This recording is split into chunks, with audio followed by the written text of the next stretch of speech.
mbokk internet ju Seneweb jërë ngeen jëf tey la def at bi fi président Ousmane Tanor Dieng jógee mu def at sa gannaaw gi ñuy seq jotaay ak Fakha Touré nekk ki xam te ni moom moo amee kàddu gi mouvement national des jeunesses socialistes nekk tamit membre du bureau politique du parti socialiste Fakha am nañ mbégte dalal la. Merci Mouhamadou Diallo maa ngi leen di remercier ci invitation bi pour waxtaan ci suñu kilifa suñu maître. suñu mentor suñu encadreur feu le président Ousmane Tanor Dieng c'est vrai comme ni nga ko waxee tey la def at ba mu fi mu làqoo ba léegi ñu koy ñaanal yàlla yërëm ko te xare ko àjjana. at gannaaw gi tey jii lan nga ñuy wax ci président Ousmane Tanor Dieng mi nga xam te ni moom moo leen tegte tàggat leen ci wàllum politique. xam man souvent nag damay am difficulté yu xaw a énorme pour wax ci Ousmane Tanor Dieng parce que au-delà de la politique dañu demoon ñun ñi nekk jeunesse socialiste ñun ñëpp mu nekkoon suñu papa nekk suñu kilifa nekk suñu protecteur comme on dit mu ñu doon xoolee plus bët boobu ko bëtu responsable de parti donc ñun dañu jàpp na ñun papa la ñu perte ñun ñëpp avant le responsable politique boo xam ne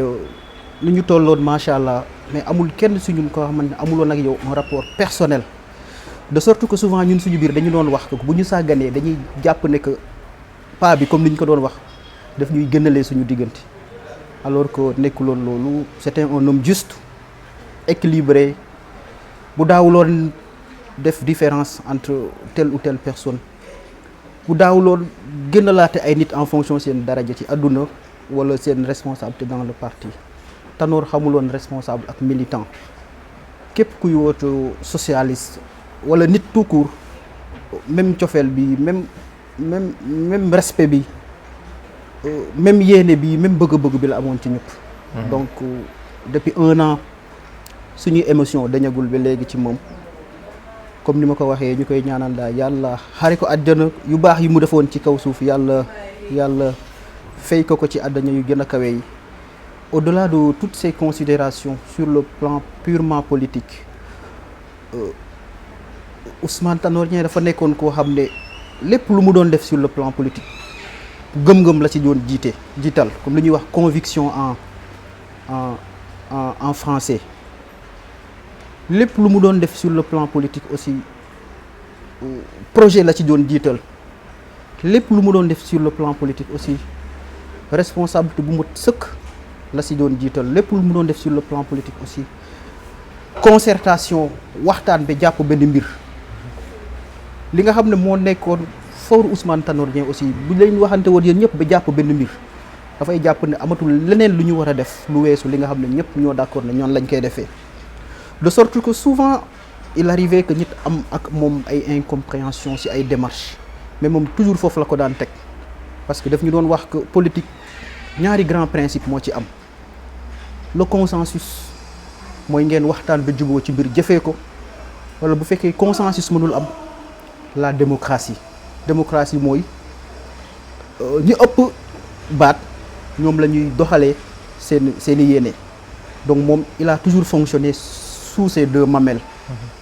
le consensus loolu la doon jiital souvent consensus la doon jiital bu fi consensus mën a yem mais à chaque fois aussi consensus bu mënuloon am il faisait fonctionner les règles de la démocratie comme elles se doivent loolu daal xam naa ne man li ma jàng ci moom ci politique responsabilité ci la bokk le sens de la mesure comme ni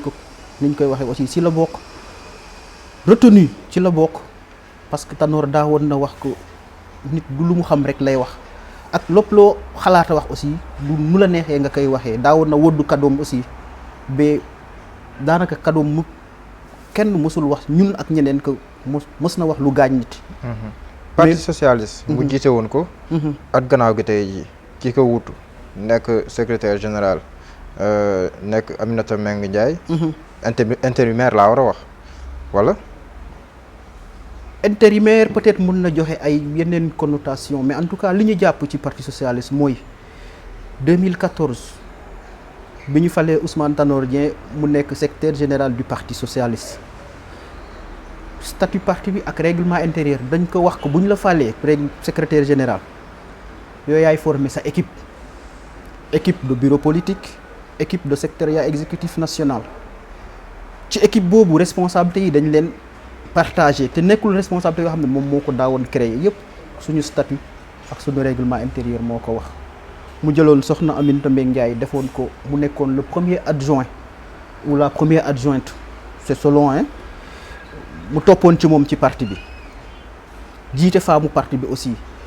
nekk koo xam ne au-delà avant muy nekk adjoint Ousmane Tanor Dieng avant mu koy remplacer à la tête du parti de 93 à maintenant combat yi Ousmane Tanor Dieng mës a mené sur le plan politique yëpp boo ci gëstu woon nga gis Aminata Mbengue Ndiaye mu taxaw ci ginnaawam donc moom lu bett moo ko dab ku ko mësoon wax ko yow yaay remplacer Ousmane Tanor Dieng xam naa ne bu jaree xeex dina xeex ak yow mais responsabilité kenn du ko daw yàlla moo dogaloon que en cours de mandat dina mës a remplacer Ousmane Tanor Dieng pour eggali mandat bi nga xam ne ñu ñëpp ñoo ko bokkoon dénk ko mu tànnoon équipe bu ko si doon jàppale. le parti socialiste après Ousmane Tanor Dieng. xam nga nag bu fekkee dañuy waxante dëgg rek mënuñu comme ni ñu ko waxee sànq tey la def at Ousmane Tanor Dieng jege fi koo xam ne de 93 à maintenant 93 jusqu'au 15 juillet 2019. 96. Bon, 96 c'était l'aboutissement d'un processus. D'accord. Mais bu ñu commencé woon wax la refondation du Parti socialiste c'était de 90 jusqu'en 96 mu amoon équipe bu doon tourner autour de Ousmane Tanor. Après leen amal congrès en 96. ñu am congrès en 96. donc kooku noonu def lu ci parti bi lu jafee remplacer nag def ci parti bi lu weesu ñaar fukki at képp ku ñu mën a wax que nit mën na ñëw remplacer ko ci loo xam ne diiru at la nga def lu mu def wala nga egg fu mu eggoon ci responsabilité wala nga egg fu mu eggoon ci démarche wala nga egg fu mu eggoon ci dérouler ay procédure wala ay projet wala ay vision képp kuñ ko waxoon rek war nga wax que ne mënuma ko mais par contre loolu enlèvewul dara ci mérite bi nga xam ne la présidente Aminata Mbengue Ndiaye moom la am pour wuutu fi président Ousmane Tanor Dieng. li ma bëgg a wax mooy est-ce que parti socialiste mi ngi taxaw ba tey. parti socialiste moom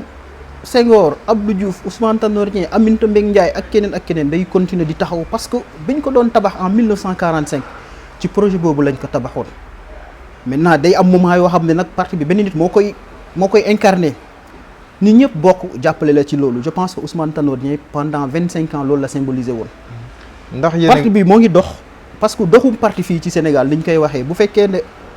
bu ñu soxlaa réunir en secrétariat exécutif national ñu réunir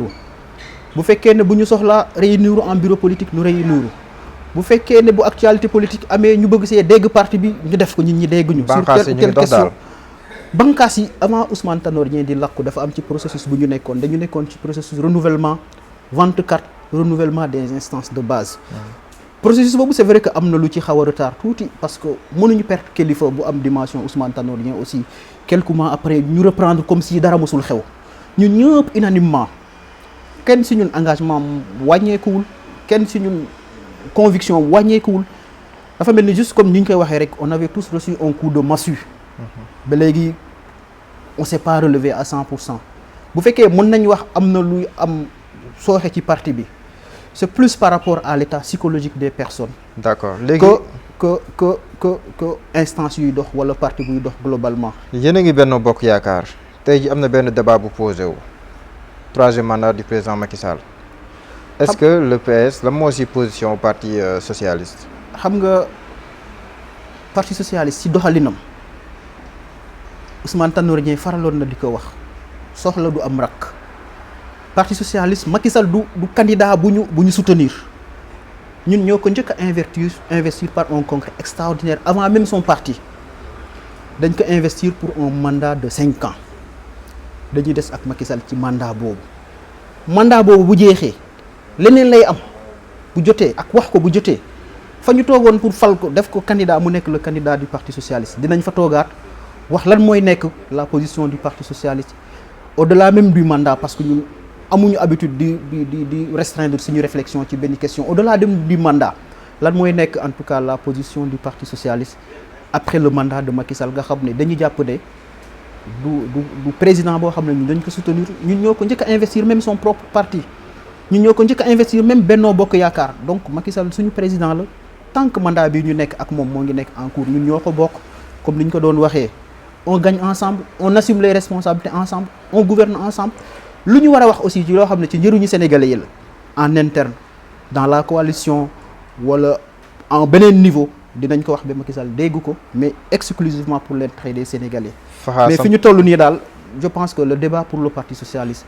ce n'est pas di prononcer wu ci ay troisième mandat yoo xam ne vraiment Macky Sall dafay soog a def un an ci mandat boo xam ne ñun ñoo ko fal. sant nañ la gërëm la ñu bàyyi la nga tàggatoo. merci maa ngi gërëm waa Seneweb di jaalewaat waa parti socialiste di jaalewaat la famille biologique de Ousmane Tanor Dieng di jaalewaat toute la gauche sénégalaise di jaalewaat toute la nation sénégalaise di jaale tous les camarades de l'internationale socialiste et de l'interafricaine socialiste et démocratique parce que Ousmane Tanor Dieng noonu la tolloon donc di ko ñaanal daal yàlla seddal ay yaxam ndono mi mu fi bàyyi aussi yàlla may ñu xel kattan ak gëm-gëm bañ ko mën ko téye ñu mën ko téye au bénéfice de la nation sénégalaise et au bénéfice de tous les Sénégalais.